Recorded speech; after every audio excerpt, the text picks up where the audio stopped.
오늘 3.1운동의 김연 예배를 드리는데 같이 한번 함께 은혜 나누겠습니다. 오늘 출애굽기 3장을 통해서 잠깐 전체적인 개요를 말씀드리면서 하나님이 우리 인간사를 주도해 나가시는 데 있어서 염두하고 있는 가장 중요한 핵심 키워드가 있거든요. 그걸 아셔야 돼요. 그래야 하나님의 대안과 방법, 뭐에 대한 대안? 출애굽에 대한 대안이 뭐였냐? 그리고 그 출애굽을 how to, 방법에 있어서 어떻게 하겠느냐? 하나님이 430년 동안 애굽에서 종살이하는 이스라엘을 어떻게 바로의 압제 속에서 꺼집어낼까? 그 질문, 질문이 질문을 보면 그 사람의 수준을 알 수 있다고 그랬죠. 질문 없이 사는 사람이 참 한심한 삶이다. 그냥 사는 거죠. 질문이 그 사람을 만들고 질문의 난이도가 그 사람의 위대함을 결정한다고 그랬어요. 에디슨은 이 세상을 어떻게 밝힐까? 그런 질문들이, 스티브 잡스는 어떻게 단방향의 어떻게 소통할까?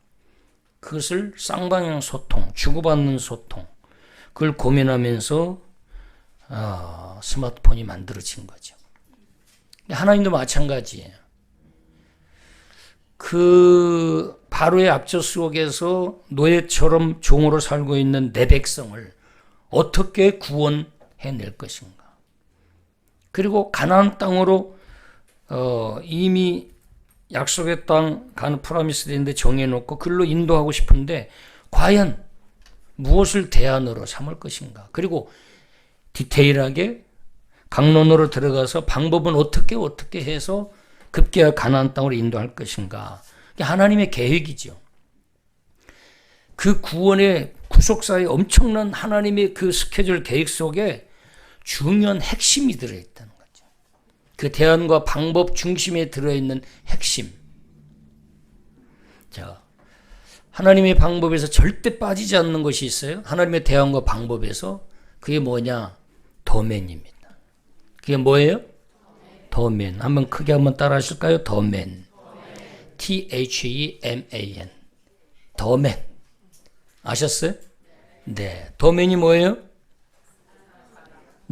그 사람. 정관사 더를 통해서 딱 하나님이 정한 그 사람. 하나님은 항상 더맨을 찾고 부르셔요. 어떤 대안, 하나님이 계획을 세우시고 그것을 이루어 가시는 데 있어서 항상 하나님이 더맨을 염두하고 있다는 거예요. 누구를 택할 것인가? 정민우를 택해서 어떻게 내 일을 행할 것인가? 이게 하나님이 택하면 그게 뭐냐면 이제 그 사람이 콜링을 받는 거예요. 그 부분에 있어서 하나님이 유일하게 그 사람이 콜링을 받고 그 일에 쓰임 받는 거죠. 그래서 하나님은 항상 시선이 항상 더맨을 찾고 그 더맨에게 시선이 향하고 있다는 거예요. 그리고 콜링 받은 그는 하나님 모든 걸 다 책임져 줘요. 먹을 거, 입을 거, 그가 가는 방향까지 다 하나님이 함께 하심으로 인도해 주시는 거죠. 그러니까 엄청난 거죠. 그래서 하나님은 항상 더맨을 지금도 찾고 부르신다. 애굽에서 이스라엘을 해방시킬 계획을 하나님이 세웠어요. 첫 번째로 행한 것이 뭐냐? 더맨. 이스라엘 백성들의 눈물과 우고를 들었다 그랬어요. 오늘 7절 보면 부르짖음을 듣고 근심을 알았다 그랬어요. 이스라엘 백성들이 울부짖고 여기서 구원해달라고 하는 울부짖는 부르짖음을 들었다. 그들의 근심, 슬픔, 고통을 들었다. 그래서 그들을 구원할 계획을 하나님이 세우셨는데 그 대안이 뭐냐? 사람이었어요. 누구를 통해서 이 애굽에서 이들을 건져낼 것인가? 항상 하나님에 대한, 항상 하나님의 방법은 사람이에요. 사람. 그래서 우리가 하나님 앞에서 순종하고 순전한 마음으로 순수하게 기도하면서 기다리고 있으면 모든 건 하나님이 하시요. 인간적인 생각으로 계산하고 꾀를 부리고 한두 번 하는 척 하다가 순수성이 사라지고 또 살짝 육신의 생각이 들어와 꾀를 부리고 왔다 갔다 텐션이 올라갔다 떨어졌다, 그게 아니라 하나님의 약속의 말씀 믿고 그냥 우직하게 그냥 순종하면서 쭉 그냥 가는 거죠. 그래서 하나님은 어떤 계획을 세우시고 진행해 나가는 데 있어서 항상 하나님의 관심은 사람, 누구를 통해서 이 일을 이루어 가실 것인가. 그래서 그 도면을 항상 찾고 있어요. 그 도면을 항상 찾고 있어. 어떤 자를 통해서 영광교회의 부흥의 초석으로 쓰실 것인가. 어떻게 영광교회를 리빌딩 하는데 과연 누구를 쓰실 건가. 누가 쓰임 받을 것인가. 그래서 하나님이 택하면 그 택한 자가 하나님께 그 거룩한 하나님의 구속사, 구원 계획에 쓰임을 받아서 영광이 되는 거예요. 우리 가정은 불신 가정이었는데 우리 처가도 마찬가지고 다 그 가정에 우리 최목 사모와 저를 하나님이 택했어요. 왜? 우리 이 가정을 건져내려고, 애굽에서 건져내려고. 많은 형제가 6남1녀 있고 우리 처가도 6남매가 있는데 김변호와 최묘옥을 하나님이 택하셨어요. 그래서 김변호와 최묘옥이 우리 가문과 처가의 가문의 더맨이 된 거예요. 그리고 그 더맨을 통해서 하나님은 조카들이 예수 믿고 또 목사도 나오고 처가도 장로가 나오고 어머니는 권사도 되고 집사도 되고, 이런 하나님의 영적인 구속의 하나님의 계획대로 축복의 열매, 구원의 열매, 은혜의 열매가 열려지게 되는 거죠. 그럼 우리는 무엇을 하려고 하는 두잉에 포커스를 맞추지 말고 하나님이 택한 이 존재가 하나님이 원하는 사람으로 반듯하게 하나님이 원하는 그 더맨으로, 그 존재로 내가 하나님 앞에 서 있는 게 중요하다는 거죠. 오늘도 하나님이 나는 어떤 사람이 되어져 있는가?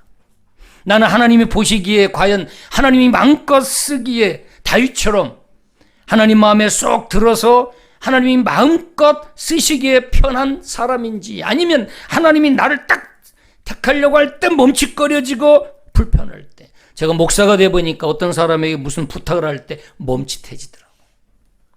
근데 어떤 사람은 긴장하지 않고 부탁을 하거나 이야기를 하는 경우가 있어요. 또 어떤 사람은 한번 멈춰줘요. 내가 이렇게 했다가 또 혹시 불편해하거나 또 속상해하거나 왜 나에게 그래요? 뭐 다른 사람도 있는데 하고 이렇게 또 하지 않을까? 인간에게 멈칫해지는 경우가 종종 있어요. 여러분도 그렇죠? 여러분도 나한테 뭐 부탁을 딱 멈춰지죠? 네. 할 말 없으면 그냥 웃음으로 넘겨. 예도 않고 아니어도 않고. 그래서 웃는 분은 그래도 좀 나은 분이야. 무표정하고 있는 분은 정말 힘들어. 아무튼. 자, 그래서 하나님의 관심은 항상 도면에 있는데 이스라엘을 해방시킬 구원할 계획을 세우시고 첫 번째 행한 것이 뭐냐? 도면을 선택하는 일이었어요. 그 도면이 누구였느냐?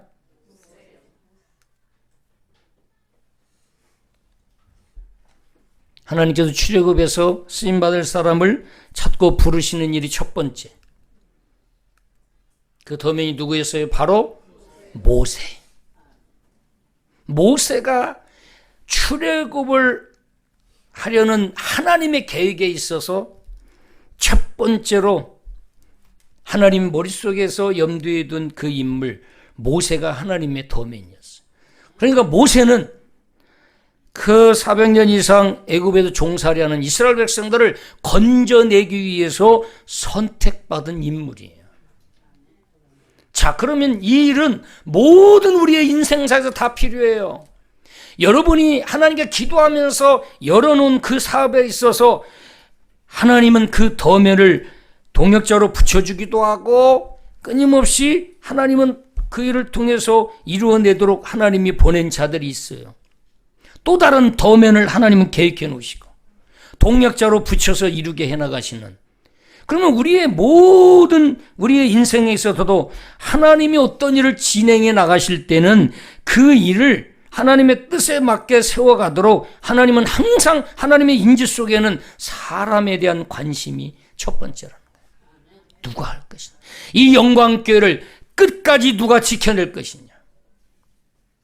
시험이 오거나 어떤 환란이 오거나 내 교회, 우리 교회로 생각하고 우리 교회를 내가 끝까지 하나님이 주신 그 믿음으로 내가 지켜낼 것이다. 이 나라와 이 조국, 이 민족을 일제 36년의 그 식민지 억압 속에서 반드시 독립시켜야 되겠다 라고 하는 그 결의를 가지고 기도하면서 하나님께 선택받은 그 도면들이 우리 역사 속에서는 엄청 많잖아요. 만약 하나님은 사람을 통해서 일을 하셔요. 하늘에서 갑자기 번갯불 뻥 터뜨려서 그렇게 이루어가신 하나님이 아니라, 하나님은 반드시 하나님의 일을 진행하는 방식은 사람을 통해서. 그래서 사람을 여러분은 귀하게 여기셔야 돼요.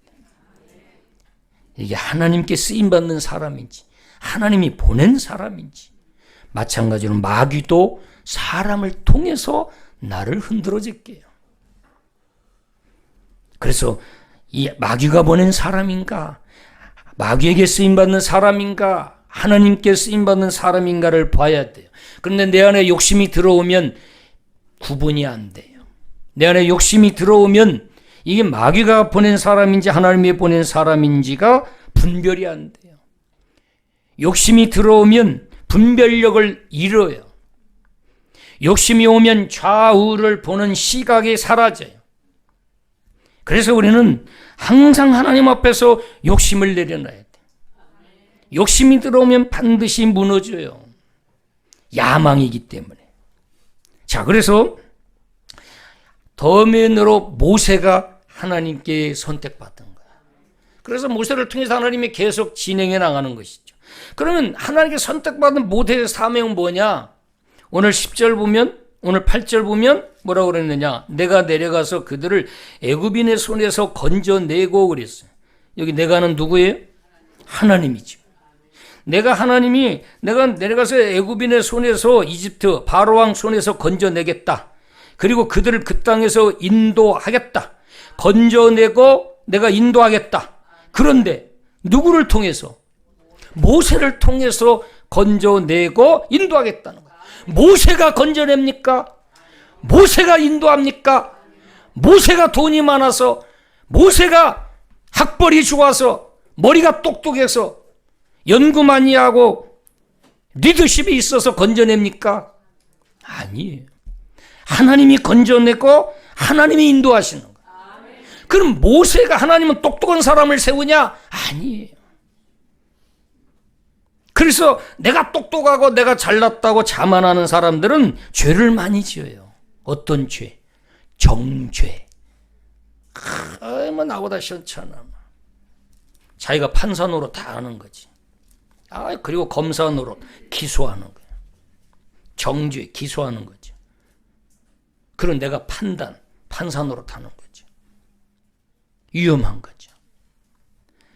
자, 그래서 하나님이 건져내고 하나님이 인도하는데 누구를 통해서 그렇게 하겠다고 하는 거냐? 9절, 이제 가라. 누구에게 가라고 해요? 모세에게. 이제 너는 가. 순종하고 가기만 하면 지팡이가 뱀으로 바뀌고 물이 피로 바뀌고, 그래서 바로가 완전히 모세 앞에 무릎을 꿇게 누가 그렇게 만드냐? 하나님이 하시는 거지. 모세가 똑똑하고 모세가 잘나고 모세가 수고하고 모세가 밤낮없이 연구하고 방법을 찾아서 훌륭하기 때문에 그런 게 아니라 하나님이 하시는 거예요. 그럼 모세는 도구요. 하나님 어떤 자를 도구로 쓰냐? 그냥 순종하는 사람. 잘난 척하고 똑똑하는 게 아니라 하나님 저는 부족해요. 힘이 없어요. 잘 못해요. 아니야. 모세와 함께 했던 것처럼 내가 너와 함께 하리라. 여호수아에게. 그러니까 하나님이 함께하면 그 순간에 딱 닥쳤을 때 하나님이 지혜를 주셔. 할 말을 입에 담아주셔. 갈 방향을 보게 하셔. 그전에는 안 보였는데 하나님이 임하시면 보이는 거야. 그 길로 가는 거죠. 그러니까 결국은 누가 인도하는 거예요? 하나님이 인도하는 거예요. 하나님이 인도하시는데 밤에는 불기둥으로, 낮에는 구름 기둥으로 인도하셨어요. 구름이 움직이면 그 방향으로 가. 불기둥이 인도하면 글로 가는 거예요. 멈추면 멈추고 거기에 장막을 치고. 그러니까 결국은 누가 인도하는 거예요? 하나님이 인도하는 거예요. 모세가 잘난 척 아니야 나를 따르라 일로 와라 막 주장하고 안 따라오는 사람도 정죄하고 판단하는 게 아니라 하나님께 맡기고 하나님 인도하는 대로 따라가는 거죠. 하나님께 선택받은 더맨인 모세는 온전히 하나님이 건져내시고 하나님이 인도한다는 사실을 확실히 믿고 하나님이 나를 택해 주셨고 하나님이 나와 함께 하신다고 하는 것만 의심하지 않고 확신하고 그 하나님만 꼭 붙들고 의지하고 함께함을 믿고 기다리면 때를 따라 돕는 은혜를 주셔서 방향을 보여주시고 멈추게 하시고 많은 의적들을 하나님 막아주시고 그렇게 해서 결국에는 하나님이 약속하신 가나안 땅으로 가도록 하나님은 인도하시는 사랑의 하나님이십니다. 그럼 모세가 쓰임받았어요. 모세도 인간이기 때문에 하나님이 바로에게 가라고 그럴 때 두려웠어 안 두려웠어? 두려웠죠. 그 이집트 그 제국 파라오 그 바로 왕이 얼마나 무서워요. 그런데 그 바로에 가라는 거예요. 그리고 바로는 뭐 도망해서 왔는데 이대로 장인한테 와가지고 지금 양치기 하고 있는데 그 무서워서 도망은 그 바로에게 가라는 거예요. 그래 얼마나 무서웠겠어요. 얼마나 가기 싫었겠어요. 근데 하나님이 택했기 때문에 순종하고 갔어요. 자기는 하기 싫었지만 마음에 안 들었지만 하나님이 지명해서 불러서 더맨으로 불렀기 때문에 순종하고 하나님의 구속사역에 애굽을 구원해내겠다는 그 사역에 하나님이 나를 택해 주신 것 그걸 그대로 받아들이고 순종하고 바로에게 갔어요. 순종하면 하나님은 그때부터 당신의 성호를 드러내기 시작합니다. 당신이 어떤 분인가를 순종하는 자를 통해서 드러내셔요. 순종하지 않는 자는 그러기 때문에 간증이 없어요. 하나님이 나를 통해서 당신의 뜻을 나를 통해서 드러내는데 힘들다고 물러나고 힘들다고 주저앉고 힘들다고 등 돌리고 우리 금요 기도회 때도 직분자 워크숍 할 때도 그 얘기했습니다. 여러 번 제가 반복해서 이야기하듯이 성공하는 사람은 한결같이 다 한계 상황을 뛰어넘은 자들이다. 간증이 있는 사람들 한결같이 다 한계 상황을 뛰어넘은 자들이다. 스토리가 사람을 움직이거든요. 스토리 있는 사람을 보면 배울 점이 많아요. 스토리가 없는 인생은 아무리 한두 시간 앉아 이야기해도요. 자기 자랑하기 일쑤고요. 그 대화 속에서 의식이나 어떤 스피릿, 정신, 철학, 사상 이런 게 하나도 없어요. 그냥 먹을 거, 입을 거, 뭐 이런 것들 이야기하지 뭔가 한 인생에 있어서 의미와 가치를 찾고 거기에 내가 정말로 고매한 인생을 위해서 고민하고 어떻게 하면 내가 가치 있는 인생을 좀 살고 24시간이라는 시간 앞에 부끄럽지 않게 반응하면서 시간 앞에 부끄럽지 않게 반응하면서 살고 있는가 그런 것들을 듣고 도전이 되고 그래야 되는데 아무것이 없어. 스토리가 없어요. 그리고 그 위기 앞에서 정말로 자신의 전격을 바쳐서 돌파한 그런 의지나 그런 결기 그런 것들이 하나도 없어요. 도전이 안 되는 거죠. 그런데 스토리가 있는 성도들이 보면요, 얼마나 하나님 앞에서 몸부림쳤고, 얼마나 하나님 앞에서 울부짖고, 얼마나 하나님 앞에 간절히 매달려 신음했는지. 그러면서 그 이야기가 함께하는 우리들에게 가슴속으로 들어와서 식어진 내 믿음을 다시금 불러일으키고 얼마나 감동을 주는지 몰라. 그리고 그 이야기를 들으면서 부끄럽고, 그 잠깐 만나 교제하는 그 교제가 나를 성화시키고, 나를 변화시키고, 나를 부끄럽게 만들고, 내 안에 감춰진 죄가 드러나고, 그리고 식어진 내 믿음이 다시 불이 붙고, 이런 영적인 서로에게도 유익한 그런 교제가 되는 거죠. 자, 그래서 그 다음에 한번 보겠습니다. 바로에게 보내서 애굽에서 인도하여 내게 하겠다. 그런데 누구를 통해서? 모세를 통해서 하겠다는 거예요, 하나님이. 그럼 모세는 뭐만 하면 되겠어요? 순종만 하면 되는 거예요. 왜? 갈 길도 보여주시고. 어디로 가라 그랬어요? 어디로 가라 그랬어요? 바로에게 가라 그랬어요. 그럼 순종하고 글로 가면 돼. 그러면 가는 길에서 하나님이 굶기겠어요? 하나님의 일을 지금 감당하는데 먹을 것 주시고, 또 가서도 바로 앞에 딱 대면하고 섰을 때 바로에게 할 말을 하나님이 다 생각나서 입에 담아 주시겠어, 안 주시겠어? 담아 주시죠. 그리고 바로를 꼼짝 못하고 모세와 함께 하나님을 통해서 바로가 두렵도록 하나님이 또 초월적인 기적도 일으키셔서 지팡이 던지니까 뱀으로 바뀌는 거죠. 바로 왕이 얼마나 놀랐겠어요. 모세와 하나님이 택한 더맨과 함께하는 하나님이 보이니 바로가 함부로 모세를 죽이겠느냐 말이야. 절대로 모세를 함부로 건들지 못하죠. 왜? 바로를 건드는 순간 자기는 하나님이 개입하셔서 바로를 가만 놔두지 않을 걸 보이기 때문에, 모세를 보는 순간 하나님이 보이니 더맨을 보는 순간 하나님이 보이는 거예요. 그 더맨을 누가 택했기 때문에? 하나님이 택했기 때문에. 그리고 하나님의 계획 속에서 그를 통해서 이루시고자 하는 하나님의 선한 뜻이 있기에 하나님은 어떤 방법을 통해서라도 그 더맨을 통해서 당신이 계획한 건져내고 인도하는, 마침내 가나안 땅으로 인도하는 그 계획을 반드시 이루시는 하나님이에요. 잠깐 모세도 마찬가지예요.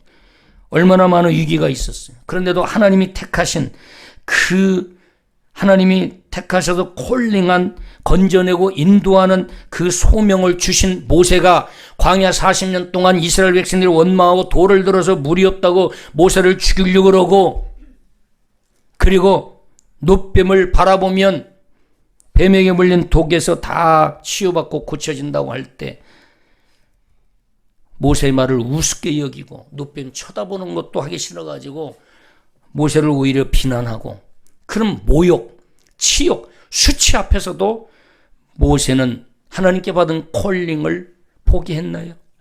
안 했죠. 그게 더맨의 참모습이에요. 하나님께, 저와 여러분은 예수 믿는 순간 하나님이 더맨으로 다 택하신 자예요. 인생에 에너지가 있는 인생은 어떤 자냐? 하나님 앞에서 사명이 있는 자예요. 소명 있는 자는 하루하루 살 가치가 있다고 느끼고 하나님을 의지하면서 몸부림치면서 에너지 있게 나아갑니다. 사명이 없는 자는 죄를 지키기가 쉬워요. 왜? 하나님 앞에서 뭘 해야 할지 모르니까. 제가 금요일날도 그런 얘기 드렸습니다. 저를 사랑해 주시는 우리 이광훈 목사님 83세. 수시로 저에게 전화 오셔서 매 일주일에 한 번씩 전화해서 오히려 저한테 안부 전화하고 있는 서경석 목사님. 다 70대가 다 넘으신 분이에요.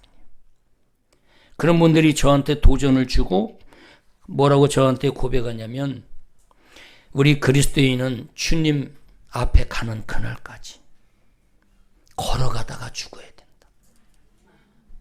누워서 죽지 않겠다. 우리 서경석 목사님도 저한테, 김 목사님, 나는 절대 누워서 안 죽을 거야. 내가 한번 보려고 그래. 네. 누워서 죽는지 서서 그대로 죽어서 서 있는지 내가 보려고. 자기는 걸어가다가 뭐라도 주님의 일을 하다가 걸어가다가 죽겠다는 거예요. 그 이야기를 들으면서 저도 잠깐 이 목회 이렇게 저는 뭐 사회생활도 안 하고 이렇게 이 한 길만 쭉 걸어오면서 목회 70세까지 은퇴 때까지 막 할 생각하면 아찔한 거야. 막.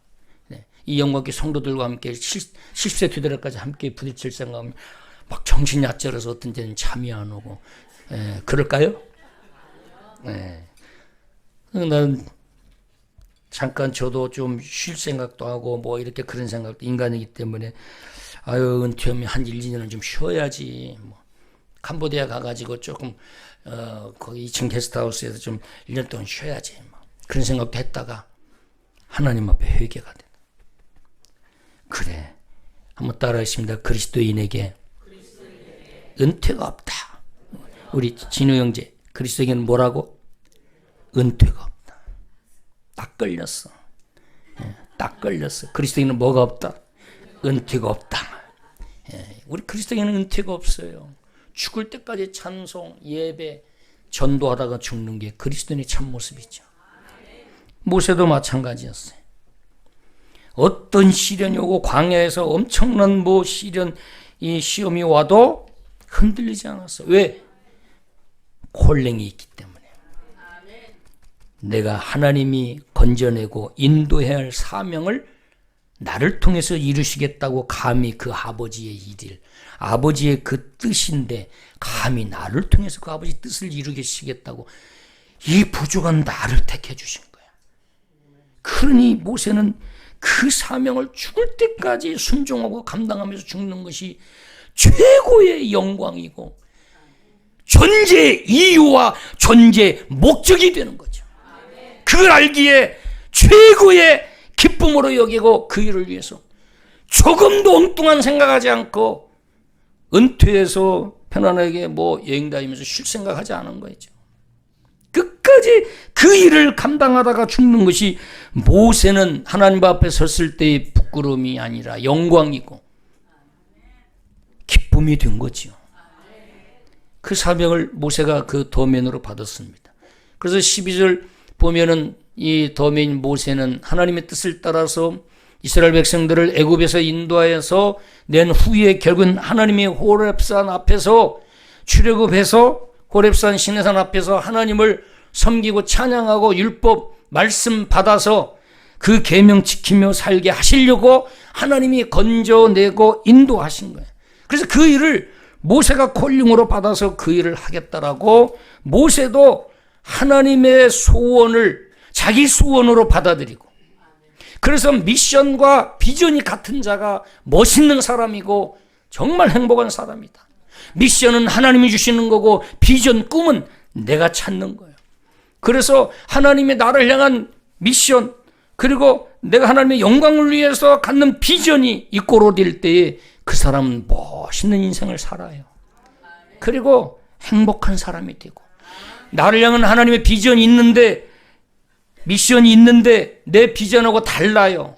그러면 인생이 그만큼 힘든 거죠. 왜? 하나님이 내 비전 속에 개입을 안 하셔요. 그냥 그건 네 일이니까 네가 알아서 해라라고 하나님이 도와주고 하나님이 간섭하고 개입하지 않으신다고. 그러니까 내 의지와 내 노력, 내 수고로 그 비전을 하나님의 도움 없이 이루어가니까 잠깐은 멋있어 보고 성공한 것처럼 보이지만 종국 결국에 가서는 이게 아니었구나라는 것을 깨닫게 되는 거예요. 우리 영광교회 성도님들은 이런 인생에서 실수를 하지 않는 지혜로운 여러분이 되기를 축원합니다. 네. 우리나라를 하나님이 건져내시고 인도하시려고 하는 계획을 가지고 계셨어요. 이 동방 예의지구 타고로가 얘기했죠. 이 동방인 예의지구 이 아름다운 우리 조국 대한민국 삼면이 바다로 둘러싸여 있는 이 조국을 하나님은 건져내시고 인도하시려는 계획을 세우셨어요.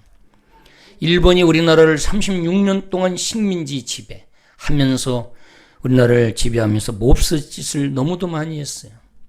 자, 이런 가운데 하나님은 우리나라를 독립시키고 해방시키기 위해서 많은 하나님의 더맨들을 요소 때마다 택하셔서 우리나라를 급기야는 독립시켰고 오늘 지금 이 번영을 누리게 하셨습니다. 하나님이 택한 도면들이 있었어요. 이 태극기는 3.1운동 당시에 사용했던 태극기예요. 3.1운동으로 피해를 입은 거 아까 도입 영상에서도 잠깐 봤지만 3월달 3월 1일부터 5월까지 3개월 동안 사망자가 7,645명, 그 중에서도 기독교인이 3,300명이 죽었어요. 3,300명이. 적어요, 많아요? 그것도요, 그냥 쉽게 죽인 게 아니에요. 얼마나 정말로 무도하게 잔인하게 죽였는지 몰라요. 그 사진은 차마 제가 게재를 못하겠더라고. 너무나 무섭고 너무나 흉악해서 그렇게 죽였어요. 인간이 타락하면 얼마나 무섭고 잔인한지 몰라요. 감옥에 투옥된 사람이 3개월 동안에 49,811명. 일본 경찰에 상해를 입은 자, 다리가 잘리고 칼에 찔리고 뭐 상처가 나고 찢겨지고 45,562명이 피해를 입었어요. 교회를 59개를 불질러서 완전히 잿더미를 만들었어요. 그 중에서도 제암리 교회 유명하잖아요. 제암리 교회도 다 불질러서 다 소각시켜버렸고. 이 일본이 한국 교회에 핍박한 사례들은요, 1936년부터 본격적으로 신사참배를 강요했어요. 신사참배는 뭐예요? 우상숭배죠. 일본이 섬기는 신에게 절을 해라. 그래서 주일 예배 드리기 전에 일본 쪽, 동쪽을 향해서 예배를 드리고 주일 예배를 드리게 했어. 참으로는 몹쓸 짓이죠? 아니에요. 참이 와요, 지금. 나라가 지금 풍전등화 가운데서 살아났는데 우리 일어나서 지금 해방의 기쁨을 만끽하고 지금 엎드려 하나님께 천배를 해도 부족한데 지금. 예? 하준이가 나중에는 이제 제2의 유관순, 남자는 누가 했냐 유명한, 아무튼. 자, 교회가 200곳이 폐쇄가 됐어. 예배를 못 드리게. 2,000명을 투옥시키고 50명이 순교당했어. 그리고 1943년 9월부터 주일 저녁 예배와 수요 예배 다 금지시켰어. 부흥 사경이 성경학교 다 금지시켰어. 설교 다 규제했고 찬송가를 규제했어요. 지금 여러분 아까 우리가 580장 불렀던 거 일제시대에 있으면 불렀어요, 못 불렀어요? 잠철리판도 금수가 이거 불렀으면 불렀어요. 불렀다. 오늘 우리 다 가야 되죠. 일본 헌병대한테 다 밧줄로 묶여가지고 제가 앞에 서면 그 다음에 신장님 뒤에 서고 민장님, 전장로님, 다 정장님 다 서가지고 딱 가서 제일 먼저 내가 쓰러지고 그 다음 쓰러지고 이 다 규제시켜서 찬송. 옛날에 그런 때가 좀 있었잖아요. 뭔가 이 나라 정책에서 반기하면 다 그걸 금지시키고.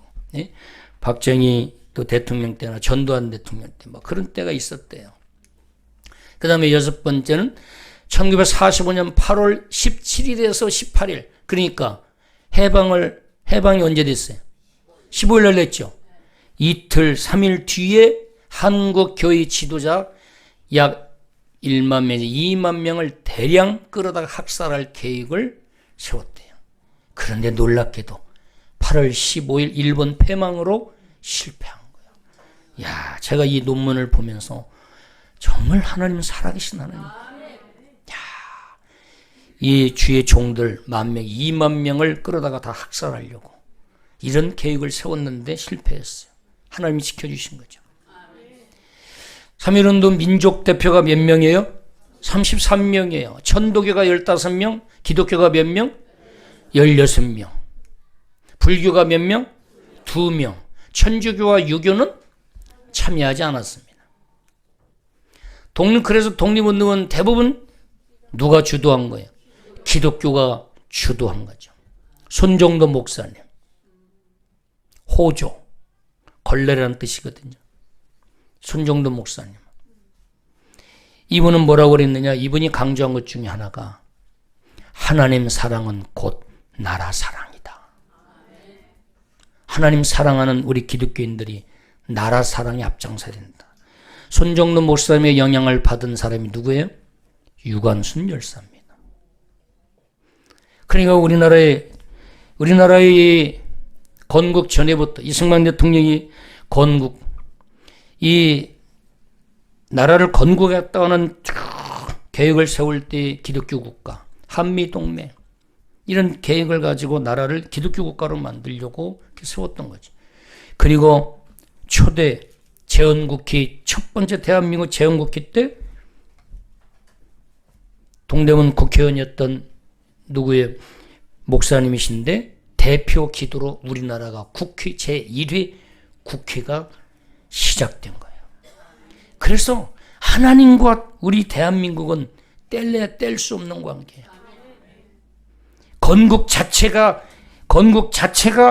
기독교 국가로 대한민국을 판을 딱 정하고 시작한 거죠. 그 천재 이승만 통해서 5년 만에 학부 석사까지 다 대학원까지 박사까지 받은 이래는 지금도 미국에 한 명이 없대요. 그렇게 천재죠. 유창한 영어로 미국을 설득해서 미국의 도움을 이끌어내고 우리나라의 곳곳에 그런 도맨들이 다 세워져 있는 거죠. 3.1운동의 주요 참여자가 많이 있는데 다 33명의 열거하기는 그렇고 손병도, 이승훈 장로님, 자 유명하죠. 교육자죠. 그리고 한용운 선생, 만해 한용운 선생 불교 대표였고 김병조, 김창준 목사님, 백용성, 박준승, 신석구 목사님, 유여대 목사님, 그리고 이명용 목사님. 오늘 좀 제가 소개할 분은 유여대 목사님. 제가 지난 4일 전에 공주의 제일 행복한 교회에 다녀왔어요. 가서 만나서 이야기하면서 교회 입구에 유여대 목사님, 독립운동가 유여대 목사님에 대해 쭉 독립기념관에서 전시했던 것 갖다가 다 교회 입구에다 전시해 놓으셨더라고. 그 공주 제일 행복한 교회 담임 목사님 강충구 목사님 사모님 고조 할아버지가 유여대 목사님. 그 사모님 유명화 사모님 고조 할아버지가 유여대 목사님. 그래서 제가 다녀와가지고 여기 이 목사님 사진을 보니까 사모님이 똑같은 얼굴이. 사모님 얼굴이 똑같다. 차마 제가 사모님 사진과 그 가족을 다 내가 놀려다가 못 넣었어요. 왜? 제 사진도 거기에 있어가지고 또 예림이 사진도 같이 찍어가지고 차마 거기다 못 넣어줬어요. 자, 이 독립운동가 유여대 목사님은 1878년에 태어나서 1937년에 돌아가셨어요.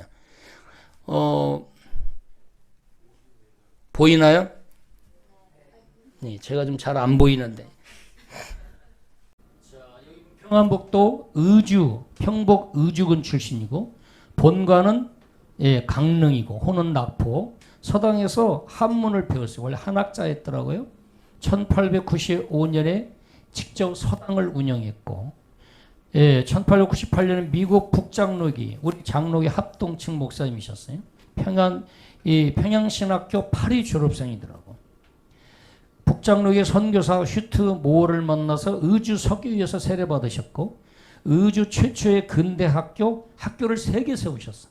굉장히 교육에 관심이 많고 교육자예요. 의신소학교를 세웠고 그 다음에 1905년에는 양실학원을 세웠고 여성들을 교육으로 계몽하겠다는 뜻을 가지고 양실학원을 세워서 주부들을 불러다가 계속 교육을 많이 시켰어요. 잘 보고 계시죠? 예. 그 다음에 1908년에는 두 학교를 양실학원으로 통합시켰고 그리고 1907년은 의주 동교에서 영수라고 해서 전도사님 격인 영수와 그리고 장로로 활동을 했고 1910년도에 평양신학교에 입학해서 15년 졸업을 했고 목사 안수를 받은 후에 평복 의주동교의 담임 목사로 재직을 했어요. 그리고 1919년 3.1운동 민족대표 33명이 서명하고 의주 중심으로 독립운동을 펼쳤고 19년 3월 14일 체포돼서 일본 의주 헌병분대에서 신문을 받고 이후 서울이죠. 경성지방법원으로 이송되어서 서대문 형무소에서 2년간 수감하고 옥고를 치렀습니다.